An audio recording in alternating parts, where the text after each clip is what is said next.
Shalom. First off, I want to give all praise, honor, and glory unto Yahweh, Bahashem, Yahweh Shai, Baharachakadash. I'm going to give double honors to the apostles and elders of GMS who have taught us His word and teach us His word today. And I want to give a salutation unto the elect of the nation of Israel. This is the brother Yatazakba with the GMS Nebraska camp. This is GMS Endeavor. And in this lesson, what I want to get into is the understanding on, the power of the Lord's judgment and what He can really do to us. And this, the understanding of this is, what's going to give us stability in the times that we're coming into. And it also reinforces our fear of the Most High Yahweh, when we understand, what He can really do. I want to start here in Matthew chapter 10, verse 28, where it says, "And fear not them which kill the body, but are not able to kill the soul, but rather fear Him which is able to destroy both soul and body in hell." And what we have to understand is that, the Most High is the Father of spirits. As the scriptures say in Job chapter 12, verse 10, or we can start at verse 9, it says, "Who knoweth not in all these that the hand of the Lord had wrought this, in whose hand is the soul of every living thing and the breath of all mankind?" Yahweh's name means He is, or He exists. And, it's because the Most High is in everything. Everything that happens, everything that, exists, the Most High's power is moving through it all. His will has allowed it to be, and the scriptures say in Ecclesiastes chapter 12, verse 7, it says, "Then shall the dust return to the earth as it was, and the spirit shall return unto the Most High who gave it." And that's what happens when we die. Our body, our flesh, it passes. We pass away. Our flesh decomposes. It goes onto the dust or onto the ground, but our spirit goes back to the Most High. And so with that, when we come back over here to Matthew chapter 10, verse 28, it says, "Fear not them which kill the body, which man can kill the body." And I think about it, like I mentioned at the beginning of this lesson, this knowledge, that we're about to get into will bring us stability in the times that we're coming into, because the scriptures say that for those who resist, the image of the beast and the mark of the beast, some, it says that some will be beheaded, for the testimony of Yahweh Shai and for not, bowing the knee to the image, and Esau is going to threaten brothers and believers of this truth with tortures and deaths. And some people will fold at that, but that's fearing them which kill the body. But it says, but are not able to kill the soul, and when we get into that word soul there, let's grab it real fast. Strong's G 5590. It's the breath, the breath of life, the vital force which animates the body and shows itself in breathing. Let's go drop down here. The soul, the seat of the feelings, desires, affections, aversions. The human soul. Let's read this one right here. The soul as an essence which differs from the body and is not dissolved by death. So when it says that the Lord can kill the body and the soul, the Lord can put a judgment upon us that is deeper than what Esau or anybody can do to our physical body. Esau can bring whatever, torture or, death that he wants to bring upon us. But the Lord can get to our soul to where He can bring us a judgment that's worse than death. When you have people that, come out of the womb or with some type of, terrible ailment, or you have people who are, paralyzed or mentally slow or suffering from schizophrenia or, going through all these different sorts of, mental, physical ailments that there is no cure. They can't do anything about it. And it's, living with that life is worse than just dying. The Lord brought that judgment upon them because the Lord can do whatever he wants to our body and our soul. He can destroy both body and soul in hell. And, you know, when people come out like that, when they come out with an ailment, they come out with something wrong with them. That's the Lord judging them for something that they did in their past life, because the scriptures say in Exodus chapter 20 and verse 5, just getting straight to the point, thou shalt not bother. Well, let's read it all.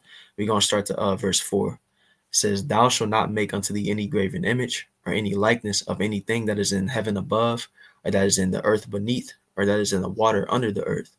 Thou shalt not bow down thyself to them, nor serve them. For I, the Lord Yahweh thy power, am a jealous power. Now here's the point of why I wanted to grab this. Visiting the iniquity of the fathers upon the children, unto the third and fourth generation of them that hate me. And so when it says that the Lord visits the iniquity of the fathers unto the children of the third and fourth generation, that's because that's when the fathers that went off, they reincarnate in that third and fourth generation, and the Lord visits the iniquity upon them in that next life that they reincarnated into. And that's why you'll have, for example, in the scriptures, when they were speaking about the blind man in the gospels, and they said, is he blind because of, I believe he was blind. He could have been lame, but as a matter of fact, we'll grab it real fast. I believe he was blind. I'll type that in. Let's see, let's search that. Baba Gashah, bear with me.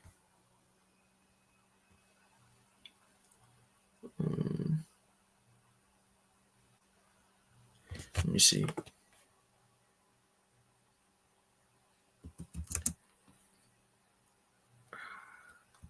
It's gonna take me a while to find it, so I'll just paraphrase it, but they were basically asking, is the reason why he came out like this because of his parents' sin, or is it because of his sin? And you have to ask yourself, why would it be because of his sin if he wasn't born yet? But they were asking, is it something that he did in his past life? Is it sins that he did in his past life that the Lord is judging him in this life? And that's why he's been blind since birth. And that's how the Lord rolls. That's the power that the Most High has on what he can do to us, and it should strike fear into us. And that fear should cause us to think to ourselves, man, the Lord can do things to me far worse than anybody on this earth can do. So it should cause us to prioritize that fear over any other fear that we have. And for the elect, that fear will be prioritized.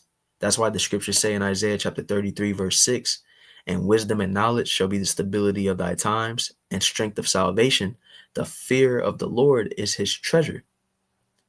So what's going to hold the elect over in times of Jacob's trouble, in times of temptation, when the mark is rolled out and it's difficult to live out here without folding to Esau's system, and what's going to hold the elect over is what?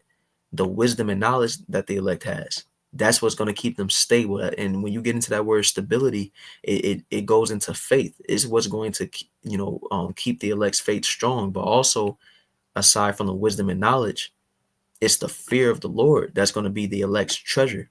And when you get into that word treasure, let's grab it. Strong's H214, which is Awatazar, which when we get into the the scriptural index for this precept, it's a store or a supply of food and drink, but it's metaphorical, so it's saying that the fear of the Lord is going to be like, food and drink in that time. Basically, is what's going to keep the elect sustained. Is what's going to keep them going. Just like food or drink will keep your physical body going. The fear of the Lord is what's going to keep the elect going in that time. And something in the scriptures that I love to correlate to this topic is in 2 Maccabees chapter 7, when you had the 7 brothers and the mother that was being, tortured, and when you read about that, let's go to it real fast. In Second Maccabees chapter 7, and we'll just read what a couple of the brothers said, because when you get into it, they had an understanding on reincarnation, and they had the fear of the Lord present in understanding that, you know, there was more to come than just the tortures that Esau was putting on them at that time. There was more than, there was more to come. There was life after the life that they was living, and they knew that they would either receive a reward or, whatever, that was going to come after that. So let's read it real fast, and it brings sense to what I'm saying, Lord willing. Second Ezra chapter 7, and we'll start at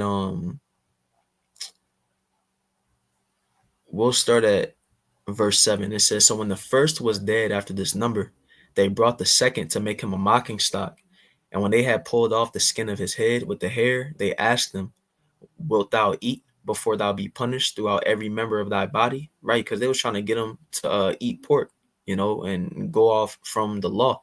But it says, "But he answered in his own language and said, No. Wherefore he also received the next torment in order, as the former did. And when he was at the last gasp, he said, Thou like a fury takest us out of this present life." So it's just like in Matthew chapter 10. You have them that can kill the body, but the scriptures say to fear not them which can kill the body. Don't fear them that could do these things that we read about in this chapter. It says, "Thou like a fury takest us out of this present life, but the King of the world shall raise us up, who have died for his laws unto everlasting life." We understand that the Lord is what handles our body and our soul. We understand that our spirit is going to go back to the Most High, and we're going to receive the reward for what we did in this body. And He knows, hey, what does He say? He says, "But the King of the world is going to raise us up, who have died for His laws unto everlasting life." So there's a balance to it, because just like the Lord, visits the iniquity upon the third and fourth generation. Well, the balance is that for those who die for the truth, for those who die in the name of Yahweh Bahashem Yahweh Shai, there's a reward. And this is a part of that fear of the Lord being our treasure, where the elect is going to have the same mindset. Let's read that one more time. "Thou like a fury takest us out of this present life, but the King of the world shall raise us up, who have died for his laws unto everlasting life." Now let's read this next one. It says, "After him was the third made a mocking stock. And when he was required, he put out his tongue, and that right soon, holding forth his hands manfully, and said courageously, These I had from heaven, and for his laws I despised them, and from him I hope to receive them again. Insomuch that the king and they that were with him marveled at the young man's courage, for that he nothing regarded the pain." So he said that he was going to receive his hands and his tongue again. They had an understanding that there was more to come after this present life, and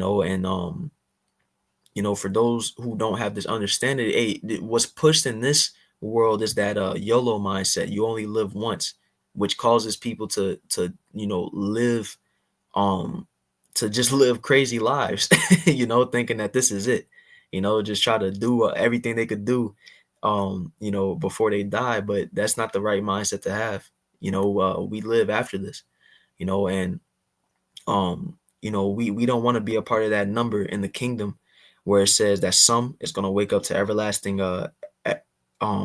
shame and contempt, knowing that they was going off and on this side, knowing that they despised the truth, or that they buckled and that they fell away from Yahweh Bahashem Yahweh Shai. We don't want to be a part of that, and the scriptures don't say what that all entails on waking up to everlasting shame and contempt, because the 2/3 is going to be in the kingdom as well. They're going to eat of the fruits of the kingdom. But what we do know is that they're not going to be on the same level as the elect. They're not going to be on the same level as those who got it on the first go round. And I don't want to experience that everlasting shame and contempt. Hey, like the elder Matthia said, the head of the Des Moines camp, I don't want to experience that everlasting shame and contempt. I don't know exactly what that's going to be like, but nah, I want to be a part of the side of those who receive that victory. So yeah, Lord's will, this lesson was edifying. Once again, I want to give all praise, honor, and glory unto Yahweh, Bahashem, Yahweh Shai, Baharuch HaKodash. I want to give double honors unto the apostles and elders of GMS, and a salutation unto the elect. Shalom.